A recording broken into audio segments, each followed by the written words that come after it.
ये कहानी है एयर ट्रांजिट फ़्लाइट 236 की। फ़्लाइट कनाडा के टोरंटो एयरपोर्ट से लिस्बन के लिए रवाना होती है। रात के तकरीबन 1 बजे का वक्त था। फ़्लाइट अटलांटिक ओशन के ऊपर 39,000 फुट के एल्टीट्यूड पर थी। फ़्लाइट को टेक ऑफ किए लगभग 4 घंटे का समय बीत चुका था।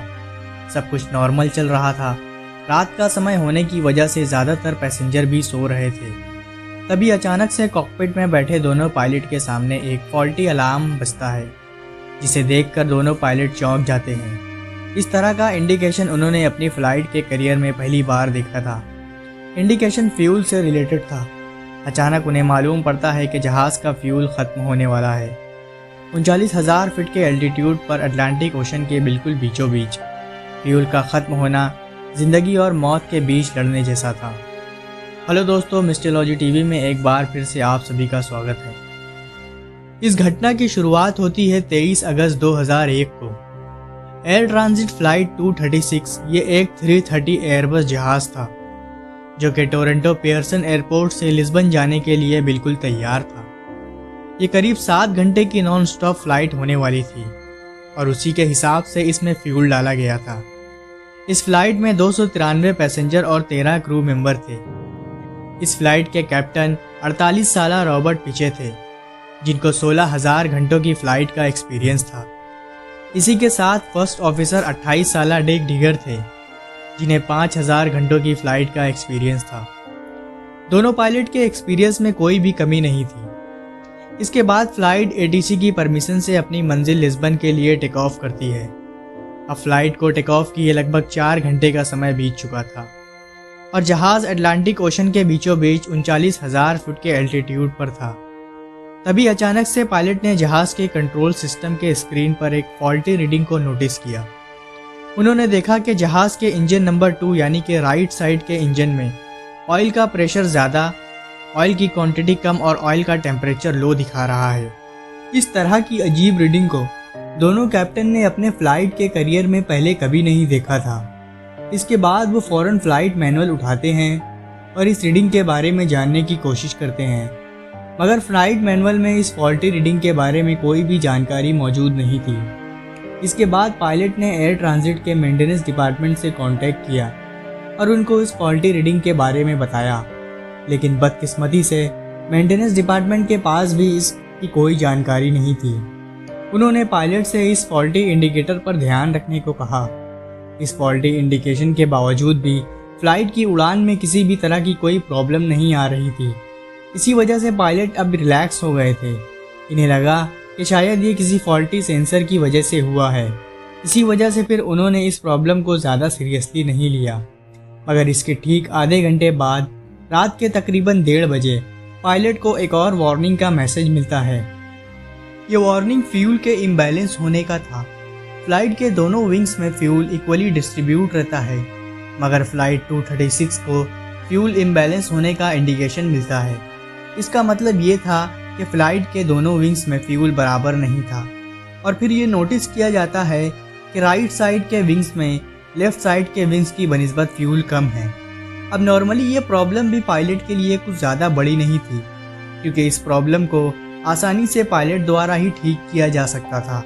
कैप्टन ने इस प्रॉब्लम को सॉल्व करने के लिए दोनों विंग्स के बीच के वॉल को खोल दिया, जिससे लेफ़्ट विंग से फ्यूल राइट विंग में ट्रांसफ़र होने लगा और कुछ ही मिनटों में फ्यूल इम्बैलेंस की प्रॉब्लम भी सॉल्व हो गई।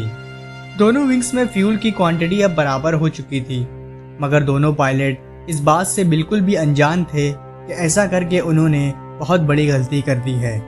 इसके कुछ ही मिनटों के बाद कैप्टन को लो फ्यूल की वार्निंग मिलना शुरू हो जाती है। पायलट ने देखा कि अब फ्यूल की क्वांटिटी बहुत कम हो चुकी है और दोनों विंग्स के फ्यूल को मिलाकर भी इतना फ्यूल नहीं था कि जिससे लिस्बन पहुंचा जा सके।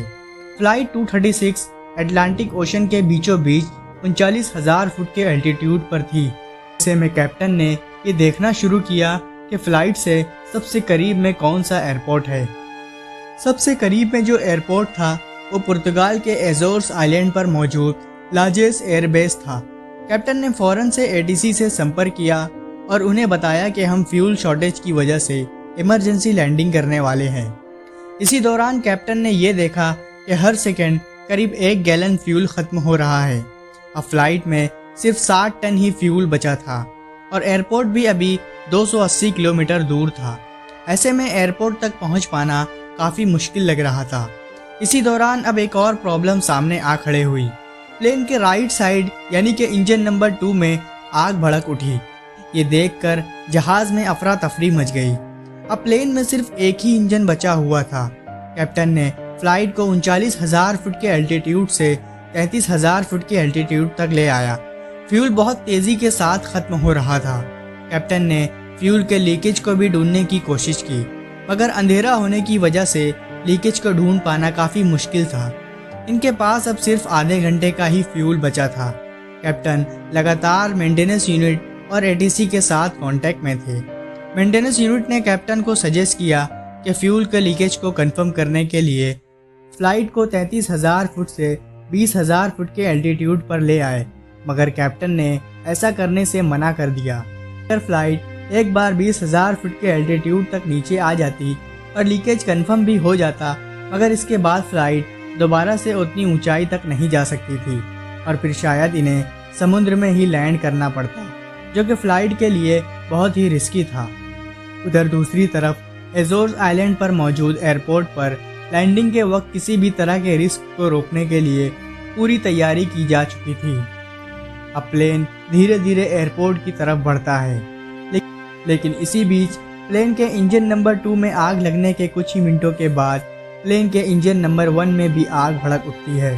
अब फ्लाइट 236 बगैर इंजन के अटलांटिक ओशन के ऊपर ग्लाइड करने लगती है। दोनों इंजन बंद होने की वजह से जहाज़ में अंधेरा छा गया। पूरे प्लेन की इलेक्ट्रिसिटी सप्लाई बंद हो गई, मगर प्लेन में टरबाइन एयर होने की वजह से इतनी इलेक्ट्रिसिटी मौजूद थी कि कॉकपिट के ज़रूरी इक्विपमेंट चल सके। प्लेन अब ग्लाइड करते हुए 30,000 फुट के एल्टीट्यूड तक आ जाता है। हर फ्लाइट का अपना एक ग्लाइड रेशियो होता है और फ्लाइट 236 का रेशियो 15.1 था, यानी कि प्लेन 15 फुट आगे जाने पर 1 फुट नीचे आता है। अब प्लेन एजोर्स आइलैंड के एयरपोर्ट से सिर्फ 15 किलोमीटर ही दूर था और प्लेन अभी भी करीब 20,000 फुट के एल्टीट्यूड पर था। अगर ऐसे में कैप्टन फ्लाइट को लैंड करवाते तो क्रैश लैंडिंग होने के चांसेस बढ़ जाते। ऐसे में एटीसी ने कैप्टन को एक 360 चक्कर लगाने को कहा, जिससे फ्लाइट 20,000 फुट के एल्टीट्यूड से 5,000 के एल्टीट्यूड तक आ जाता है। इसके बाद कैप्टन ने प्लेन को और कई सारे एस टर्न लगवाए, जिससे प्लेन करीब 2,000 फीट के एल्टीट्यूड पर आ गया और धीरे धीरे प्लेन एक जोर के झटके के साथ रनवे पर लैंड करता है। लैंड करते ही प्लेन के 12 में से 8 टायर ब्लास्ट हो जाते हैं और आखिरकार कुछ दूरी तय करने के बाद प्लेन रुक जाता है। टायर्स के ब्लास्ट होते ही प्लेन के लैंडिंग गियर में भी आग लग जाती है, मगर एयरपोर्ट पर मौजूद क्रू ने इस पर काबू पा लिया और एक बड़ा हादसा होने से बच गया। इस हादसे में 14 पैसेंजर और 2 क्रू मेंबर को हल्की फुल्की चोटें आई, लेकिन किसी को भी कुछ ज़्यादा नुकसान नहीं पहुंचा। इसी के साथ एयर ट्रांजिट की फ़्लाइट 236 दुनिया की सबसे लॉन्गेस्ट ग्लाइड करने वाली फ़्लाइट बनी। इस घटना के बाद जब फ्लाइट के फ्यूल लीकेज को लेकर इसकी जांच की गई तो पता चला कि फ़्लाइट के टेक ऑफ करने से पहले इसके इंजन का एक पार्ट चेंज किया गया था, जो कि किसी दूसरी फ़्लाइट का था। इसकी वजह से उड़ान के कुछ समय बाद ही वो पार्ट ख़राब हो गया और प्लेन का फ्यूल लीक होना शुरू हो गया। दोस्तों, उम्मीद है कि वीडियो पसंद आई होगी, तो इसको लाइक और शेयर ज़रूर करें और चैनल को अभी तक सब्सक्राइब नहीं किया तो चैनल को सब्सक्राइब करके बेल आइकन ज़रूर दबाएं।